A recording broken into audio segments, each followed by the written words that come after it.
ఒక 5 minutes time అందరికి కేటాయించడం జరుగుతుంది. సో దాంట్లోనే మీరు ఫీస్ట్ ని కంప్లీట్ చేయవలసిందిగా మనది మరోలా భావించకండి. Thank you.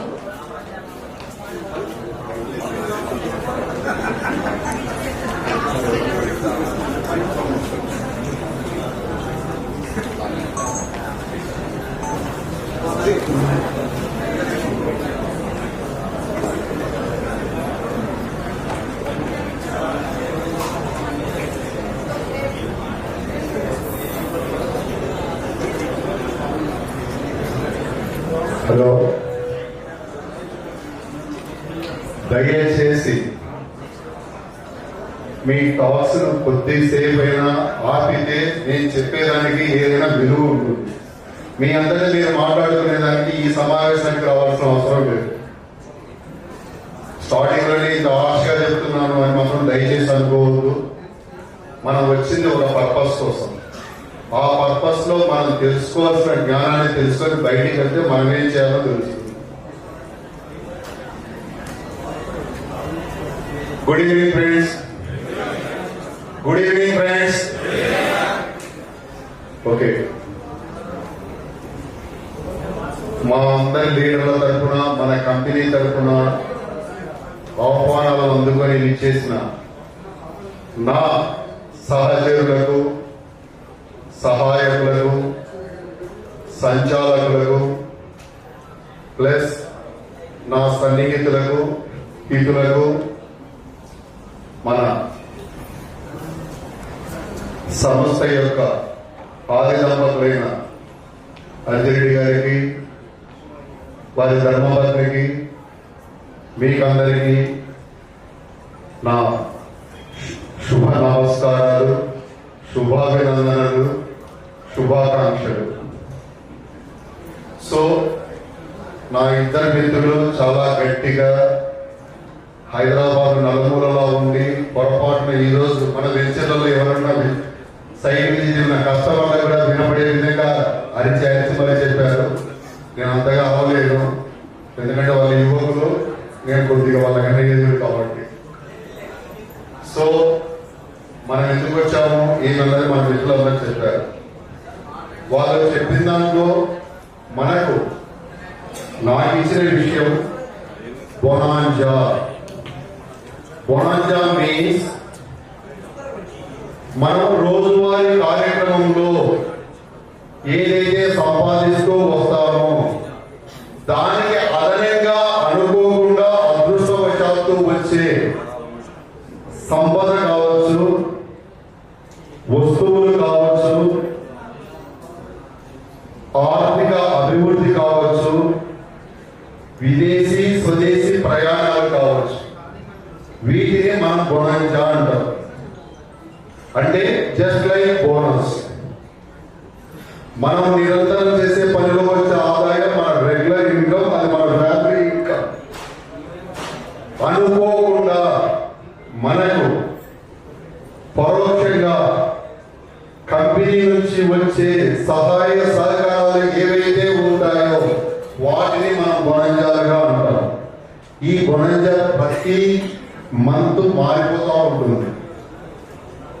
బొనాంజాని ఎందుకు మనం ఎస్టాబ్లిష్ చేస్తాం కంపెనీలలో కానీ అంటే, జస్ట్ లైక్ సింపుల్ గా చెప్తున్నాను.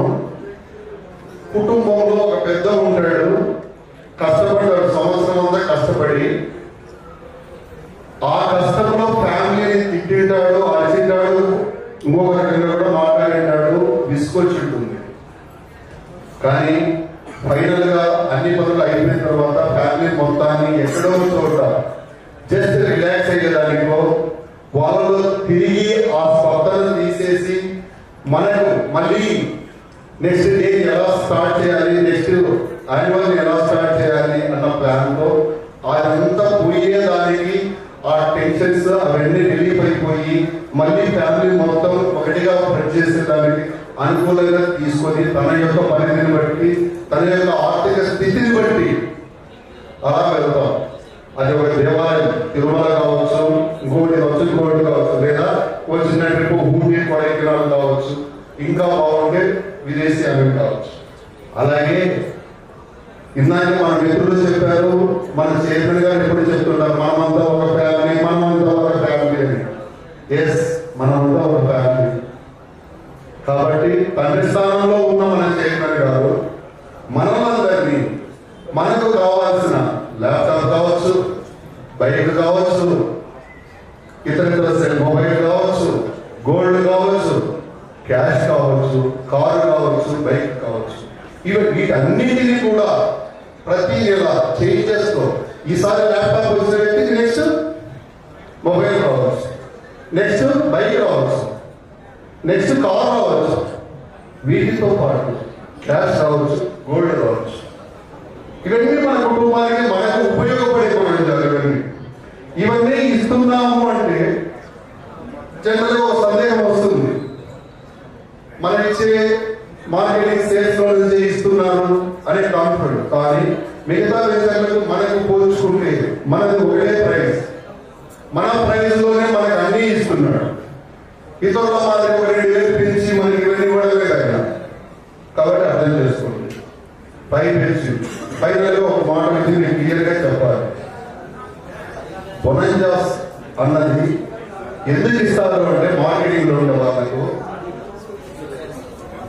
లేచిన రోజు నుంచి మనకు సూర్యోదయం అంటే సన్ రైజ్ తో మన ప్రయాణం స్టార్ట్ అవుతుంది. స్టార్ట్ అయిన ప్రయాణాన్ని మనం అలా ప్రయాణం చేస్తూ వెళ్తూ ఉన్నప్పుడు మనకి ఏమనిపిస్తుంది, నంబర్ ఆఫ్ రిజెక్షన్స్ వస్తాయి. ప్లీజ్ దయచేసి వినండి, మార్కెటింగ్ పీపుల్ కు సన్ రైజ్ తో మన ప్రయాణాన్ని స్టార్ట్ చేసిన వెంటనే వచ్చే మొట్టమొదటిది ఏంటి అంటే రిజెక్షన్స్. నంబర్ ఆఫ్ రిజెక్షన్స్ మనం ఫేస్ చేసి అందులో నుంచి ఏ 1, 2, 3 మనకు ఎస్సులు వచ్చినప్పుడు వాటి ద్వారా వచ్చే ఆదాయం ఎంతైనా కావచ్చు, అమితంగా ఉండొచ్చు. కానీ మనం ఫేస్ చేసాము చూడండి రిజెక్షన్స్, వాటిని మనం మెంటల్ గా టెన్షన్స్ వస్తాయి, మెంటల్ గా డిస్టర్బ్ అవుతూ ఉంటాం. అదే మెంటల్ కండిషన్ సరిగా లేకపోతే ఫిజికల్ గా కూడా మనం స్ట్రగుల్ ఏర్పడదు. రెండింటిని క్యారీ చేసి 1 మంత్ తర్వాత తిరిగి మళ్ళీ మనకు జవసత్వాలని కరెక్ట్ గా ఉండాలి అంటే ఒక రిలాక్సేషన్ కోసం ఒక ప్రోగ్రామ్ మనకి కావాలి. ఆ ప్రోగ్రామే బొనంజా. వాటి కోసమే మనం విత్ ఇన్ ఇండియాలో కానీ with in out of India కానీ మనం ట్రిప్స్ వేసుకుంటాం. ఆ ట్రిప్ లో మన మొబైల్స్ పనిచేయవు. మనకు మన ఎంజాయ్మెంట్, మన సంతోషం తప్ప వేరేది మనకు కావాలి. అంటే మన మెంటల్ గా మన మెంటల్ హెల్త్ ను ప్లస్ మన ఫిజికల్ హెల్త్ ను కూడా కాపాడుకునే దానికోసం మనం ఈ ప్రయాణాలు చేస్తాం. అలాగే ఈ ప్రయాణాలకి అయ్యే ఖర్చు అదనంగా అవుతుంది, కానీ ఆ డబ్బులు కూడా మనకు సమకూర్చే బాధ్యతను ఒక సేల్ ఎక్స్ట్రా చేయడం ద్వారా మన కంపెనీ ప్రొవైడ్ చేస్తూ ఉంది. అంటే వస్తువులు ఇస్తా ఉంది, మనకు కావాల్సిన వాహనాలు ఇస్తా ఉంది, మనకు కావాల్సిన బంగారాన్ని ఇస్తా ఉంది. మనకు కాదు, మన ఇంట్లో ఉన్న ఆడవాళ్ళకు అంటే నా ఆడపడుతులకు అందరికీ ఇష్టపడే విధంగా బంగారం ఇస్తా ఉంది. మనం విదేశీ ప్రయాణానికి వెళ్ళేటప్పుడు క్యాష్ ఇస్తా ఉంది. మనం లేని లోటు కుటుంబానికి తెలియకూడదు ఆ వారం రోజులు అనే ఒక లక్ష్యంతో మనం ఇస్తున్నాం చూడండి. ఆ క్యాష్ ప్రైజ్ మన ఖర్చుతో పాటు మన ఇంట్లో భార్య పిల్లలకు కూడా మనం డబ్బులు ఇచ్చేసి మనం పోయి 5-6 రోజులు హ్యాపీగా వారం రోజులు బయట వెళ్ళినప్పుడు వాళ్ళకి ఏ కొలవాలి కూడా చూసే కన్న తండ్రి పాత్రను పోషిస్తున్న మన అంజేరెడ్డి గారికి మనమందరం మన శిరస్సు వంచి నమస్కారాలు తెలియజేయాలని మనం చేస్తున్నాను. ఇలాంటిది తండ్రి పాత్ర పోషిస్తున్న అతి చిన్న వయస్సు, నాకన్నా వయసులో చిన్నవాడు. అందుకే నేను నమస్కారం పెట్టలేదు, మీ చేత పెట్టించాలి అనుకున్నా పెట్టించాను. కానీ ఇంతటి సౌలభ్యాలు మనకి ఇస్తా ఉంటే మనం ఏదో చిన్న బొంగలు చెప్పుకొని ఇంకోటి చెప్పుకోను మన మార్కెటింగ్ ను ఆపడం అనేది కరెక్ట్ కాదు. 1 పట్టు 2 చేయాలి, 2 పట్టు 3 చేయాలి, 4 చేయాలి, 5 చేయాలి. మన టార్గెట్ ఎప్పుడు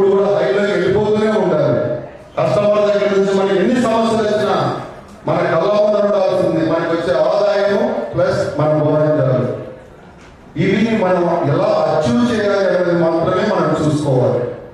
ప్లస్ ఇంకొక మాట కూడా చెప్తున్నాను, ఇందాక మా మిత్రులు చెప్పారు ఇదే మా చివరి ప్రయాణం అని. వాళ్ళలాగా నేను 4 ప్రయాణాలు చేయలేదండి. మొదటి ప్రయాణం సన్ రైజ్, చివరి ప్రయాణం సన్ రైజ్. మొదటి అడుగు ఇందులోనే, నా చివరి అడుగు ఇందులోనే. కాబట్టి ఇక్కడ ఉన్న వాళ్ళందరూ కూడా దయచేసి చెప్పొచ్చు చెప్పకూడదు కానీ ఒక మాట, మీరంతా నా సహోదరులు ఆడపడచ్చు అనే ఉద్దేశంతో చెప్తున్నాను. దయచేసి సన్ రైజ్ పనిచేసేటప్పుడు మనస్ఫూర్తిగా ఇది నాది అనుభవం చేయండి.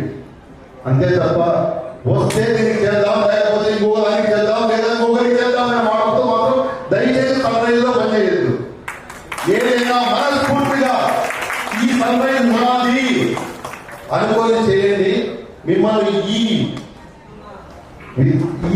ఇండియా నుంచి ప్రపంచంలో 4 దేశాలకు తీసుకుపోయి తన యొక్క ఆనందాన్ని, సౌఖ్యాన్ని కూడా పక్కన పెట్టి మన కోసం సంపాదించిన దాంట్లో ఖర్చు పెడుతున్న మన అంజిరెడ్డి గారికి సదా కృతజ్ఞతతో పనిచేయండి.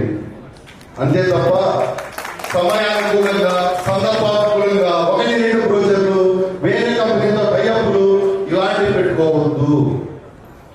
నికస్తగా ఒక చోట పనిచేస్తామో మనం విజయం సాధిస్తాం. ఏ గుణజాకైనా మనం అర్హత సాధిస్తాం. కానీ 2-3 ఆలోచనలతో మనం పనిచేస్తే ఏ ఒక్క చోట కూడా కరెక్ట్ గా చేయలేదు. కానీ ఆ చేసే ఒక పని కరెక్ట్ గా ఇక్కడికి వచ్చిన మీరందరూ కూడా దయచేసి సన్ రైజ్ కి పని చేయండి. సరే, ఈ అవకాశాన్ని మీకు నాకు ఇచ్చిన, అలాగే మనకు ఈ మంత్ వనంజాలో స్క్రీన్ లో చూపించడం లేదు, ఆల్రెడీ గోవా వెళ్ళారు, డార్జిలింగ్ వెళ్ళొచ్చారు. అలాగే ల్యాప్టాప్లు ఇస్తున్నాం, బైక్ ఇచ్చాం, కారు కూడా ఇచ్చాం. ప్లస్ లాస్ట్ టైం బ్యాంకాక్ వెళ్ళొచ్చారు, తర్వాత దుబాయ్ వెళ్ళొచ్చారు. ఈసారి కూడా బ్యాంకాక్ వెళ్తున్నాం. 26th బ్యాంకాక్ సెలెక్ట్ అయిన వాళ్ళు ఒకసారి దయచేసి చేయండి.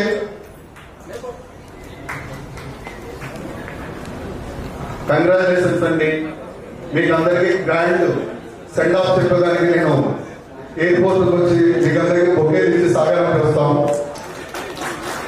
ప్లస్ నెక్స్ట్ టైం ట్రిప్ మారింది.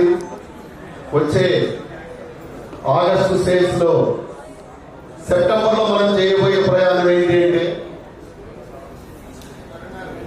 ఇండివిజువల్ కొరంజాలో వచ్చేటప్పటికి ఒక ఫ్లైట్ గోవా, 2 ఫ్లైట్లు గోవా ప్లస్ 25K, 2 ఫ్లైట్లు సేవ్ చేస్తే గోవా ప్లస్ 25K. దయచేసి ఈ 25K మాత్రం ఇంట్లో ఇచ్చామండి. మీరు తీసుకెళ్లి గోవాలో చేయదు దయచేసి. అలాగే 3 థాట్స్ సేవ్ చేస్తే సింగపూర్ వెళ్తున్నాం. సపోర్ట్ గట్టిగా సెప్టెంబర్లో సింగపూర్. పోతే సింగపూర్కి వెళ్ళేదానికి ఇక్కడ ఉన్న 700 మందికి కూడా అవకాశం ఘనంగా ఉంది. ఎలా సార్ అంటారా? మీ చేతిలో అద్భుతమైన ప్రాజెక్టులు మన చైర్మన్ గారు పెడుతున్నారు. ఈచ్ ప్రాజెక్ట్ 450, 400, 450, 600 అలా ప్లాన్స్ ఉన్నాయి. అంటే 20 లక్షలు కదా 3 ప్లాన్లని. కాబట్టి అందరూ సింగపూర్ వెళ్ళండి, వెళ్దాం. 5 ఫ్లాట్లు అమ్మేది Singapore plus 50K. 7 flats Singapore plus 1.25 lakhs. 10 flats Singapore plus 2.25 lakhs. ఎవరు ఇస్తున్నారు? తన తండ్రి కూడా ఇవ్వలేడు. నేను సింగపూర్ వెళ్తున్నాడే, వెళ్తే వెళ్ళాను కదా, ఒక 50,000 తీసుకెళ్ళాడు. 2.25 ఇస్తున్నాడు ఆయన. కాబట్టి కష్టపడండి, ఇష్టపడి పని చేయండి, కష్టంతో మాత్రం పని చేయలేదు దయచేసి. అలాగే టీమ్ బొనంజా 500 స్క్వేర్ ఏరియాస్ ఎవరైతే సేల్ చేస్తుందో టీము, ఆ టీం వచ్చేసి గోవా అచీవ్ అవుతుంది. అంటే టీం లీడర్ అలాగే 1000 స్క్వేర్ యార్డ్ చేస్తే సింగపూర్ కు క్వాలిఫై అవుతాడు ఆయన. 500 స్క్వేర్ యార్డ్స్ ఆ టీమ్ చేస్తే సింగపూర్ ప్లస్ 25K వస్తుంది. అలాగే 2000 స్క్వేర్ యార్డ్ చేస్తే సింగపూర్ ప్లస్ 75K వస్తుంది. 2500 స్క్వేర్ యార్డ్ చేస్తే సింగపూర్ ప్లస్ 1.25 lakh వస్తుంది. 300 స్క్వేర్ యార్డ్స్ చేస్తే 3000 స్క్వేర్ యార్డ్ చేస్తే 2.25 lakhs క్యాష్ ప్రైజ్ వస్తుంది. మరి వీళ్ళు ఈ ఆగస్టులో మన చైర్మన్ గారు మనకి ఇచ్చే ప్రాజెక్టుల్లో ఎంతమంది సింగపూర్ కు సెలెక్ట్ అవుతారు? ఎందుకంటే ఎప్పుడో బ్యాంకాక్ అది ఇది అంటే మేమే కొట్లాడుతున్నాం ఆయనతో. బ్యాంకాక్ అంటే సమాజంలో సరైన అభిప్రాయం లేదు, మమ్మల్ని వేరే చోటికి తీసుకెళ్ళి మహానుభావ అంటున్నాం. ఇప్పుడు నేను మహాభక్తిని ఎదుర్కొంటున్నాను నా ఇంట్లో. మీకు అవసరం లేని వయసులో బ్యాంకాక్ అంటున్నారు అందరూ. అంటే చెప్తున్నాను అంటే వాస్తవమైన పరిస్థితి. బ్యాంకాక్ అంటే తప్పుది కాదు, మనం చూసే కళ్ళను బట్టి మనం ఆలోచించే దృష్టిని బట్టి ఉంటుంది. గోవా అంటే కొత్తది తప్పు కాదు, కానీ నేను టీముతో వెళ్ళి చూసి వచ్చిన గోవా వేరు, నిన్న ఫ్యామిలీతో వెళ్ళి చూసి వచ్చిన గోవా వేరు. అంటే ఎక్కడైనా మంచి చెడు రెండు ఉంటాయి, మనం ఎన్నుకునే దాన్ని బట్టి ఉంటుంది. అర్థమైందా? ఎన్నో కంపెనీలు ఉంటాయి కానీ సన్రైజ్ లాంటి కంపెనీ ఉండదు. అర్థమైందా? ఎన్నో కంపెనీలు ఉండొచ్చు కానీ సన్రైజ్ లాంటి కంపెనీ ఉండదు. ఇది ఎంత నిజమో మనం బ్యాంకాక్ ట్రిప్ అంతే నిజం, మన సింగపూర్ ట్రిప్ అంతే నిజం. మీ అందరి తరఫున గట్టిగా చప్పట్లు కొట్టాలని నేను చెప్పిన తర్వాత మీ అందరి తరఫున నేను ఫాదర్ అని చెప్పాలంటే ఫీల్ అవుతున్నా. అంజిరెడ్డి గారిని తండ్రి స్థానంలో ఉన్న మన అంజిరెడ్డి గారు ఈసారి మనం తీసుకెళ్లాల్సింది ఫ్యామిలీతో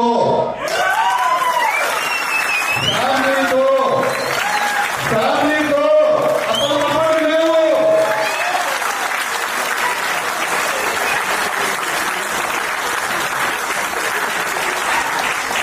ఎంత హ్యాపీగా ఉందండి. చూడు, సింగల్ గా వెళ్తున్నామంటే ఎవరైనా చప్పట్లు కొడుతున్నారా? కొట్టలేదు. ఫ్యామిలీతో ఎంత బాగా చప్పట్లు కొట్టారు చూడండి. అంజనేయ గారు మీరు గమనించాలి, ఎంతసేపు మేము పనిచేసే యంత్రాలను కాదు మీరు తీసుకుపోతుంది. ఈ యంత్రాలకి ఇంధనానికి ఆడపడుతుంది. ఓకేనా? ఇక్కడ అనేక మంది ఆడపడుతున్నారు. నాకు పెట్టిన రిక్వెస్ట్ సార్ అది. సార్ మా హస్బెండ్ ఎలాగో తీసుకెళ్ళలేము, మేము క్వాలిఫై అయితే మేము వాళ్ళు వెళ్ళలేరు, మేము వెళ్ళలేము, కాబట్టి ఫ్యామిలీ ట్రిప్ అడిగండి సార్ అని చెప్పింది వాళ్ళు సార్. అందుకని మీకు నేను చెప్పాను. సరే, ఈ సదవకాశాన్ని నాకు ఇచ్చిన మీ అందరికీ మరోసారి చెప్తున్నా, బొనాంజా అంటే అర్థం చేసుకోండి. నిరంతరం నిత్యం మనం చేసే పనిలో వచ్చే